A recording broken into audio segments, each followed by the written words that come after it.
ভাত ছিটাইলে কাকের অভাব হয় না। তুচ্ছতাচ্ছিল্য করার ক্ষেত্রে এই প্রবাদটি বাংলাদেশে বহুল প্রচলিত। কয়েক বছর আগেও প্রবাদের মতোই ভাত ছিটাইলে কাকের দেখা মিললেও এখন আর দেখা যায় না। ভাত ছিটালেও মিলছে না কাকের দেখা। অর্থাৎ ধীরে ধীরে হারিয়ে যাচ্ছে প্রকৃতির পরম বন্ধু কাক। কাক টাকা ভোর থেকে সন্ধ্যের আকাশে সূর্য অস্ত যাবার মুহূর্ত পর্যন্ত কাকের আধিপত্যে মেতে থাকত কক্সবাজার শহর। কাকের ডাকাডাকির শোরগুলে অতিষ্ঠ হতো মানুষ। একসময় নগরবাসীর ঘুম কাকের স্বরে ভাঙলেও আগের মতো এখন আর কাকের দেখা মিলছে না। ডাস্টবিনগুলো ঘিরে আর নেই শত শত কাক। তবে কি সৈকতের এ শহর থেকে মুখ ফিরিয়ে নিল পাখিরূপে প্রকৃতির এই পরিচ্ছন্নতা কর্মী? বিশেষজ্ঞরা বলছেন, কাক হারিয়ে যাওয়ার ক্ষতিটা দিন শেষে মানুষেরই। কাক বিলীনের কারণ হিসেবে উঠে আসছে খাদ্যে প্লাস্টিক, গাছ কর্তন সহ আরো অনেক কিছু, যার প্রভাবে আগের মতো আর জন্মাচ্ছেও না নগর পক্ষী চিরচেনা এই কাক। ইট পাথরের শহরে কাকের শূন্যতা এখনো অনুভব করে মানুষেরা। তারা কাক হারিয়ে যাওয়া নিয়ে নানা যুক্তি তুলে ধরেন পেনোয়ার কাছে। দাবি জানান কাক ফেরানোর উপযোগী পরিবেশ গড়ে তোলার। আর হাওয়া গ্রামে গঞ্জে সবসময় দিতাম, হোটেলে ভিজিতে দিতাম এবং কক্সবাজার অলিত গলিতে সবসময় দেখা যেত। এখন বর্তমান প্রচুর পরিমাণ হয়ে গিয়ে গই, কিন্তু শহরত কিছুটা আছে, কিন্তু গ্রামে গঞ্জে একদম নাই বললেও চলে হাওয়া।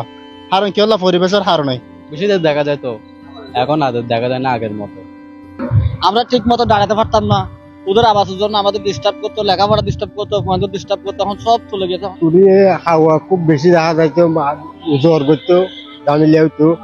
এখন তো হাওয়ার খানা নাই, গাছ নাই, হাওয়ায় খাদ্য নয়, কমে গিয়ে হাওয়া তো বেশি আসছিল, এখন তো কমে গিয়ে, এখন তো দেখানো কম। অভয়ারণ্য ছিল, মানুষের গাছ কাটা, ঘর বাড়ি, পাখি শিকার, এগুলোর কারণে এখন আর আগের মতো কাকা এখন দেখা যাচ্ছে না। তাই এগুলো থেকে রোধ করার জন্য গাছ কাটা বন্ধ করতে হবে এবং পশু পাখি নিধন বন্ধ করতে হবে। পক্ষীকুলে বুদ্ধিমত্তায় চৌকুশ এই কাক, শক্ত তার অভিযোজন ক্ষমতা। তারপরও কি এমন প্রতিকূলতা পরিবেশ যা কাকদেরকেও থাকতে দিচ্ছে না এ নগরে? এমন প্রশ্নের জবাবে প্রাণ প্রকৃতি নিয়ে কাজ করা চট্টগ্রাম বিশ্ববিদ্যালয়ের শিক্ষক বললেন, খাদ্যের অভাব, বাসস্থান নিধন, খোলা আকাশে বৈদ্যুতিক তারের কারণে কাকের সংখ্যা কমে আসছে।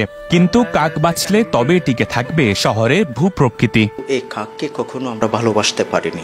বাংলায় একটা প্রবাদ আছে, অতি তাচ্ছিল্য করে বলা হয় সেটা, ভাত ছিটালে কাকের অভাব নেই। কিন্তু ভাত ছিটালেও আজকে আমরা কাকের অভাব দেখতেছি। কেন? সেটা পরিবেশ দূষণ, কাকের প্রতি মানুষের অবিচার এবং যে পয়জনিং বিভিন্ন বিষক্রিয়া, তারপর হচ্ছে আপনার যে খোলা ইলেকট্রনিক্স তার, বিভিন্নভাবে নির্বিচারে শহরায়ন করতে গিয়ে অবিবেচকের মতো করে গাছপালা কেটে ফেলা, ফলে কাকের বাসস্থান সংকটে পড়েছে।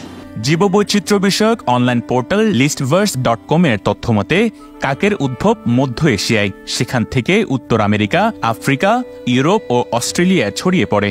পৃথিবীতে 40টিরও বেশি প্রজাতির কাক দেখা যায়। বাংলাদেশে বেশি সংখ্যায় রয়েছে পাতি কাক, অল্প সংখ্যক দাঁড় কাকও দেখা যায়। কক্সবাজার সহ অনেক শহরে দুই ধরনের কাকই হারাতে বসেছে। News desk, Penowa news.